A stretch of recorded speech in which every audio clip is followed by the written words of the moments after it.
This was some numericals on critical clearing angle.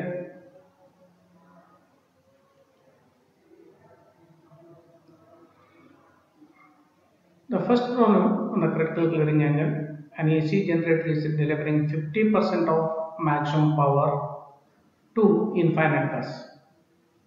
Just have to read the numerical very carefully.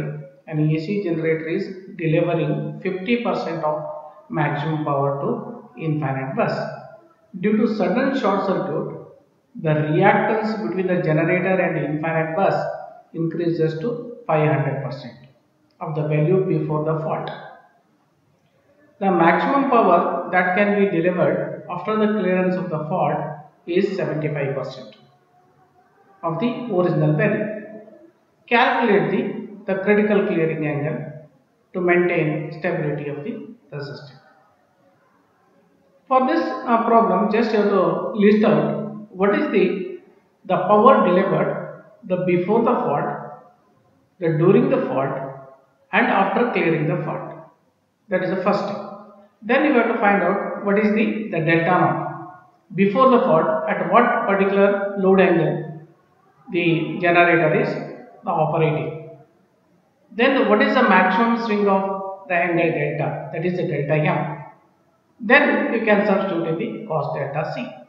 Okay, that is the first, the power output before the fault. Before the fault, the power which is delivered is 50% of maximum value, means 0.5 times P max. That is, P is given by, we know that it is EV by XS sin delta. That is, EV by XS we are representing as a PM sin delta. Then what he is telling that before the fault it is delivering only 50% of maximum power. That is, it is PM sin delta naught is 0.5 times PM. That is the maximum power delivered. That is, this is the before the fault. Then what happens during the fault? During the fault, the power angle equation is EV by XS, but here the XS, that is synchronous reactance, is increased by 500%. Means it is 5 times XS before the fault. That is 5 times XS. It is a percentage is given 500%. Then if you are taking in the fraction, it is the 5, that is EV by XS. XS instead of XS, the reactance is equals 5 times XS. 5 times XS. However, we know that EV by XS is PM. EV by XS is PM.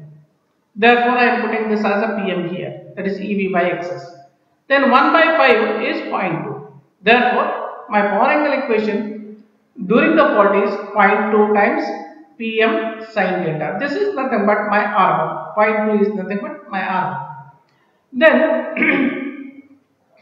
after the clearing the fault, the output is 75% of the original value. Therefore, it is P is equal to 0.75 times PM sin delta, the maximum value. Okay. Now, these are the power angle equation, that is before the fault, during the fault, and after the fault is cleared. Then PM is the maximum power that can be delivered, that we are defined. The PM sin delta naught, that is the first equation what I am using here. PM sin delta is equal to 0.5 times PM here. Therefore, your delta naught you are getting as 30 degree. During the fault, the reactance is increased to 500% of the value before the fault. Therefore, it is R1 is 0.2 and R2 is 0.75, which is given already here. It is 75% of the original value. Okay. Now, the critical clearing angle DC is given by the equation. We are there at this equation already. It is dm minus d naught sin delta naught minus R1 cos delta naught plus R2 cos delta m, R2 minus R1. R2 and R1 are the percentage of power transfer during the fault and after the fault is clear. That is, you have defined R1 and R2 here. It is 0.2 and 0.75. Now, in this equation, what you have to do is you have to find out what is the delta m. Delta m is pi minus sin inverse of sin delta naught by R2. Okay. Here you have to find out delta m in terms of degrees. Therefore you can substitute, instead of 5 you can put it is 180 degree. Okay, that is 0.5 times pm is equal to 0.75 times pm sin delta m. That is, you have to make use of this equation. That is, the power output after the fault is cleared, it is 0.75 pm sin delta. It is settling at this, and before the fault it is 0.5 times pm. Means operating point before the fault. After the clearing the fault, the power is balanced. Therefore, 0.5 pm is equal to 0.75 pm into sin delta, because at this particular instant of time the fault is cleared and it is settled down to new value. Therefore, what I am doing here is, that is, the before the fault the power transmitted is 0.5 times pm. After the fault is cleared, the power transmitted will be 0.75 times pm. Then both are the equal. Here pm sin delta m. Here pm on either side get cancelled. Therefore, you can find out what is the delta m.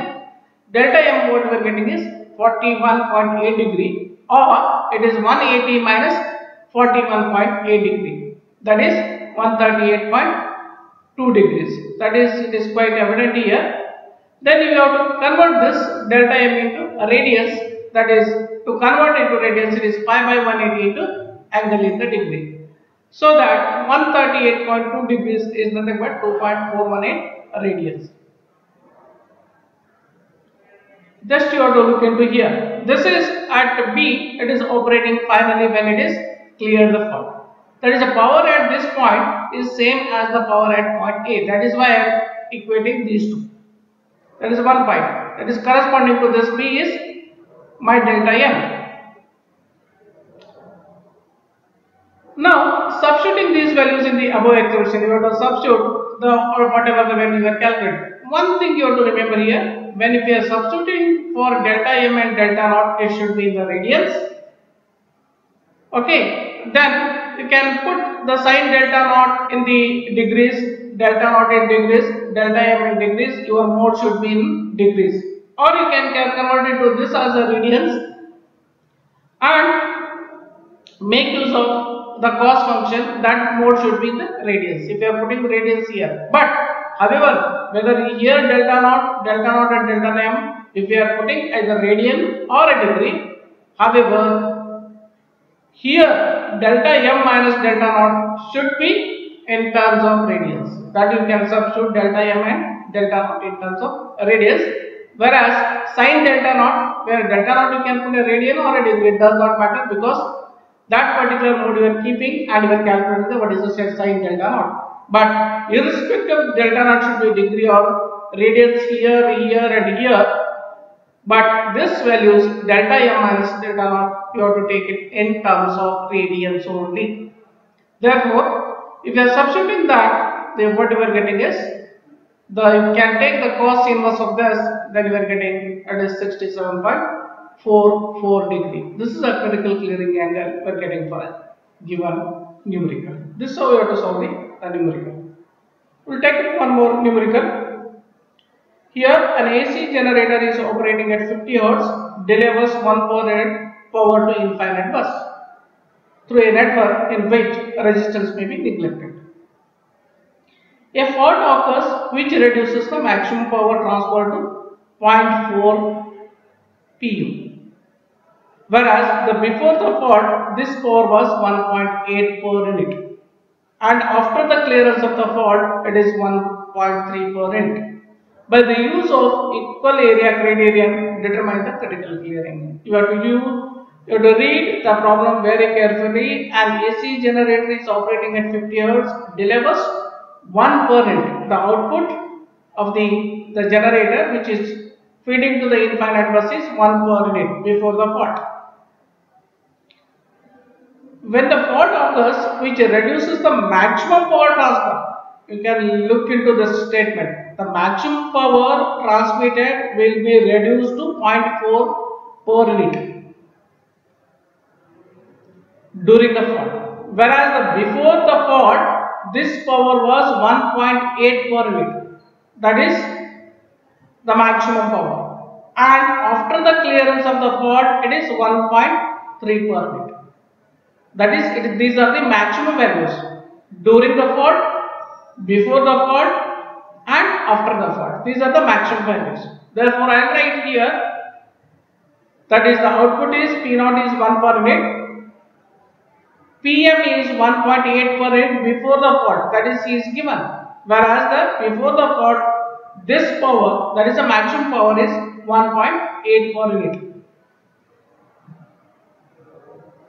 Therefore, during the fault, the maximum power is reduced to 0.4 per unit. That is R1 PM is equal to 0.4 per unit. That is, this is R1 PM is nothing but it is a maximum power transferred during the fault, that is 0.4 unit.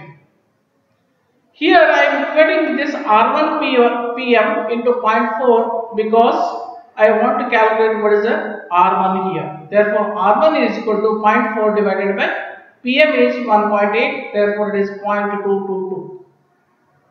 Similarly, after the clearance of the fault, the R2 PM, that is nothing but 1.3 PM. This is the maximum power transferred after the clearing the fault. That is represented by R2 into PM. That is expressed in terms of the PM. From this, I want to calculate R2. Therefore, R2 is equal to 1.3 divided by 1.8, because once again PM is equal to 1.8. Here I am getting 0.722 is the value of R2. Then the power which is delivered before the fault is 1 per unit. That is given here, 1 per unit. The value of PM is also given, 1.8 per unit. PM is also given 1.8 per unit. From this, we can find out what is the value of delta. That is, PM sin delta naught is equal to 1. It is already given. Whereas, sin delta naught is equal to 1 divided by PM. That is, PM is 1.8 per unit. Therefore, delta naught is 33.74 degrees, or it is 0.588 radians. Then, the power output during the fault. Therefore, what is the R1 PM? That is 0.4. 0.4. If we are expressing in terms of the maximum value, the original maximum value, it is R1 PM sin delta. R1 PM sin delta, that is R1 is nothing but 0.2. Therefore, similarly, power output post fault condition, that is R2 PM sin delta, where R2 is here 0.722. Therefore, 0.722 into PM sin delta. Then, before the fault, after clearing the fault, the output remains same. From that, I have to find out what is the value of delta M. Therefore, the delta M is given by pi minus sin inverse of sin delta naught by R2. That is already, this equation is derived. How to calculate the value of pi? Delta M. That is, I am interested in degrees, therefore I am taking pi as in 180 degree. Sin inverse of sin delta naught by R2, what I am getting here is 50.289. Therefore, your delta M you are getting as 129.71, or in terms of radian it is 2.26 radians. I know the value of delta naught, I know the value of delta M, I know the value of R1 and R2. Then you can make use of the formula. Cos delta C is delta M minus delta naught sin delta naught minus R1 cos delta naught plus R2 cos delta M divided by R2 minus R1. Once again, delta M and delta naught should be substituted in terms of its radians, whereas delta naught cos delta naught delta M, here you can make use of the degrees, and you have to make use of the calculator, and you have to make use and calculate the value of delta C. The delta C is equal to cos inverse of 0.565, that is equal to what you are getting is critical clearing angle is 55.55 degree. If you are clearing the fault beyond this value, then the system is going to unstable condition.